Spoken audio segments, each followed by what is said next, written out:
Bienvenue à tous et merci de nous rejoindre sur nos antennes pour suivre ce journal de l'économie. Réunis à Londres, les 7 grandes puissances mondiales se sont entendues samedi sur un taux d'impôt minimal mondial sur les entreprises de 15%, un accord qualifié d'historique par certains dirigeants. Accord sur une aide de $1 milliard à l'Ouganda. L'enveloppe du FMI aidera le pays à se remettre de la pandémie qui a poussé des millions de personnes dans l'extrême pauvreté.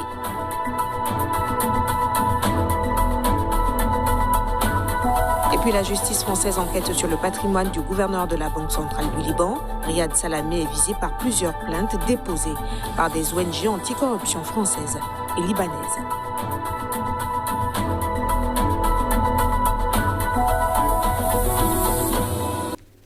Les assemblées annuelles 2021 du groupe de la Banque africaine de développement vont se tenir en visioconférence du 23 au 25 juin prochain sur le thème « Renforcer la résilience des économies en Afrique après le Covid-19 ». Elles serviront de plateforme aux gouverneurs de la banque pour partager leur expérience dans la lutte contre la pandémie et les mesures politiques prises pour reconstruire les économies et assurer les moyens de subsistance.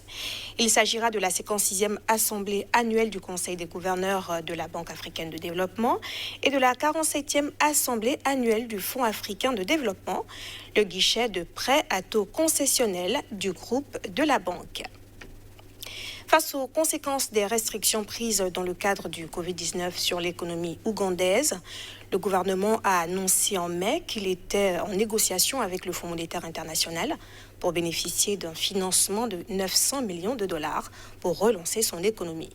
L'institution et le pays se sont entendus sur un accord concernant une aide d'$1 milliard. Reportage. L'Ouganda a obtenu un accord pour la mise en place d'un programme du Fonds monétaire international soutenu par un financement afin de contribuer à la reprise économique du pays. Le programme, qui devrait s'étaler sur 3 ans, s'inscrit dans le cadre d'une facilité élargie de crédit et devrait être appuyé par un financement de $1 milliard. Il est destiné à faire face à l'impact à court terme de la COVID-19 et à contribuer à la reprise de l'Ouganda en préservant la stabilité macroéconomique et en générant une croissance plus inclusive. Le programme prévoit aussi une refonte du système de gestion du budget et l'amélioration du climat des affaires dans le pays. Il faudra alors mettre l'accent sur la gestion appropriée des investissements publics, la réduction des arriérés intérieurs et le renforcement de la gestion de la trésorerie et permettre une participation réelle du secteur privé. À terme, le programme envisage un retour à l'assainissement budgétaire fondé sur les recettes tout en augmentant les dépenses sociales prioritaires, notamment pour les vaccins Covid-19 et la protection des ménages vulnérables, ainsi que des investissements plus efficaces dans les infrastructures. Pour rappel, en 2020, l'Ouganda avait mis en place un plan de riposte assez strict pour réduire au maximum la propagation du coronavirus. Les principales mesures qui avaient été prises ont eu de lourdes conséquences sur l'économie du pays. Je le disais en titre, en France, le parquet financier a ouvert une enquête préliminaire sur le patrimoine en Europe du gouverneur de la Banque centrale du Liban, Riyad Salamé. Une enquête ouverte fin mai pour association de malfaiteurs et blanchiment en bande organisée. 2 plaintes visant le responsable avaient été déposées en avril à Paris auprès du parquet anticorruption. La justice française s'intéresse au patrimoine en Europe du gouverneur de la Banque centrale du Liban, Riyad Salamé. Les investigations devraient notamment permettre d'éclaircir la provenance de sa fortune. Arrivé à la tête de la Banque centrale libanaise en 1993, cet influent personnage âgé aujourd'hui de 70 ans a longtemps été salué par la classe politique libanaise et le monde économique. Mais alors que le Liban fait face à une crise économique sans précédent, ce proche du clan de la famille Hariri est aujourd'hui une des figures les plus conspuées par la rue qui le soupçonne d'avoir discrètement transféré d'importantes sommes à l'étranger au moment du soulèvement d'octobre 2019. Et ceci, malgré les restrictions draconiennes adoptées par les banques. Alors qu'il était déjà visé depuis plusieurs mois par une enquête en Suisse pour blanchiment d'argent aggravé, en lien avec un éventuel détournement de fonds au détriment de la Banque du Liban, 2 plaintes ont été déposées en avril en France, où M. Salamé possède plusieurs biens immobiliers. La première a été déposée par la fondation suisse Accountability Now, selon le quotidien Le Monde. La seconde émane de l'ONG Sherpa, qui lutte contre la grande délinquance financière, et du collectif des victimes des pratiques frauduleuses et criminelles au Liban, constitué par des épargnes spoliées lors de la crise qui frappe le pays. Grâce à l'apaisement politique qu'elle connaît depuis quelques mois, la Libye se permet de rêver. Le pays veut plus que doubler sa production de pétrole d'ici l'année prochaine. Pour ce fait, la Libye a sollicité l'appui de son partenaire historique, Total Energy. Le récit est signé Lionel Aclé. Le ministre libyen du pétrole a déclaré que le pays espérait augmenter la production pétrolière à 4 millions de barils par jour d'ici 1 an. L'objectif initial pour l'année prochaine était d'environ 2 millions de barils par jour. Pour y arriver, les autorités libyennes comptent sur la mise en production de plusieurs projets existants avec le retour des compagnies qui ont quitté le pays pendant la guerre, mais aussi sur la France. En effet, des contrats ont été signés avec Total Energy pour remettre en service certains des champs pétroliers détruits au cours des 10 dernières années. Parmi ces périmètres, le champ Mabrouk, dont la production dépasse 4000 barils par jour, sera prochainement développé par le géant français. C'est un projet colossal qui, en cas de succès, devrait faire de la Libye le plus grand producteur de pétrole en Afrique et l'un des plus importants du monde. Bien qu'il soit exempté de réduction de quotas de production, le pays pourrait surtout se heurter à des restrictions de l'Organisation des pays exploitateurs de pétrole dont il est membre, car le cartel cherche à équilibrer son offre. Le ministre du Pétrole a déclaré que ce projet vise à extraire le pays d'une décennie de chaos et de conflits et à relancer une économie nationale moribonde. La maladie en Floride, une mauvaise récolte au Brésil et des stocks au plus bas.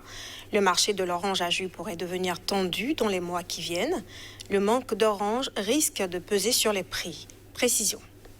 La situation n'est pas brillante aux États-Unis et au Brésil, 2 pays où se fait 60% de la transformation des oranges en jus concentré. Les pays de culture de l'orange de table, notamment l'Espagne et l'Afrique du Sud, ne sont eux pas soumis aux mêmes problématiques. Ce qui fait le malheur des oranges à jus, c'est une maladie persistante, le greening, qui a décimé les vergers de Floride ces dernières années. Au Brésil, c'est la sécheresse plutôt qui fait des ravages. La campagne brésilienne qui commence ce mois-ci devrait être meilleure que celle de l'année dernière, ce qui fait 2 années de faible production d'affilée. Le scénario est d'autant plus inédit que les stocks ont aussi fondu au Brésil, premier transformateur mondial d'oranges à jus en concentré. Les estimations brésiliennes donnent des stocks pour la fin du mois de juin à 270 000 tonnes contre 470 000 l'année dernière. Généralement, une année de stock bas est vite contrebalancée par une grosse récolte derrière, ce qui ne sera pas le cas.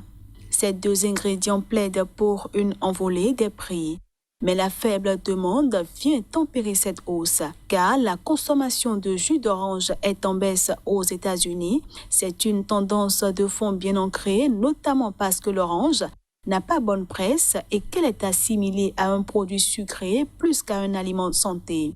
La combinaison de ces 3 facteurs annonce une lente remontée des cours qui se dessine déjà. En ce début d'année 2021, la tonne de concentré arrivée au port de Rotterdam valait $1 800. Elle vaut aujourd'hui autour de $1 900. Et les experts l'attendent encore au-delà des $2 000 d'ici la fin de l'année. Les ministres des Finances du G7 ont annoncé samedi un accord sans précédent sur un impôt mondial minimum et une meilleure répartition des recettes fiscales provenant des multinationales, particulièrement les géants du numérique. C'était à l'issue de 2 jours de discussion à Londres. Le G7 s'est engagé sur l'objectif d'un taux d'impôt mondial sur les sociétés d'au moins 15% d'après une déclaration commune qui mentionne aussi l'engagement envers une répartition équitable des droits d'imposer les bénéfices des multinationales implantées dans de nombreux pays. Royaume-Uni, France, Italie, Canada, Japon, Allemagne, États-Unis, encouragés par le revirement américain sur la question fiscale depuis l'arrivée au pouvoir de Joe Biden, veulent parvenir à une réforme ambitieuse dans l'esprit des travaux engagés au sein de l'OCDE. Celle-ci vise les grandes entreprises de technologie, souvent américaines, qui payent des impôts dérisoires malgré des énormes profits en se domiciliant dans des pays où le taux d'impôt sur les sociétés est très faible, voire nul. Visé par la réforme, le géant américain des réseaux sociaux Facebook a réagi sur Twitter en assurant vouloir sa réussite, même si cela impliquait qu'il paie plus d'impôts et dans différents endroits. La secrétaire américaine au Trésor a salué, elle, un engagement sans précédent des ministres des Finances du G7. Selon Janet Yellen, cet impôt minimum mondial va mettre fin à la course au moins 10 ans fiscale. Les pays du G7 veulent mettre fin à une concurrence fiscale qui a conduit à la chute drastique des recettes issues des entreprises depuis le milieu des années 80. Une situation politiquement intenable à l'heure où les caisses des États ont été vidées par la pandémie, tandis qu'à l'inverse, les géants du numérique affichent des bénéfices faramineux. La première ministre de Norvège a déclaré lors d'une conférence de presse que son pays et le Royaume-Uni avaient conclu un accord de libre-échange. Le Royaume-Uni avait en effet annoncé vendredi un accord commercial post-Brexit avec la Norvège, mais aussi avec l'Islande et le Liechtenstein, portant sur 21,6 milliards de livres d'échanges. L'accord, dont l'essentiel couvre les échanges avec la Norvège, envisage notamment une réduction allant jusqu'à 277% des droits de douane pour les exportateurs vers la Norvège de certains produits. Il comprend aussi des réductions des taux dans le porc, les volailles, certains poissons et crustacés et aide à préserver 18 000 emplois dans la pisciculture. Et ce sera tout pour ce journal. Merci de l'avoir suivi. Restez avec nous sur Sika TV.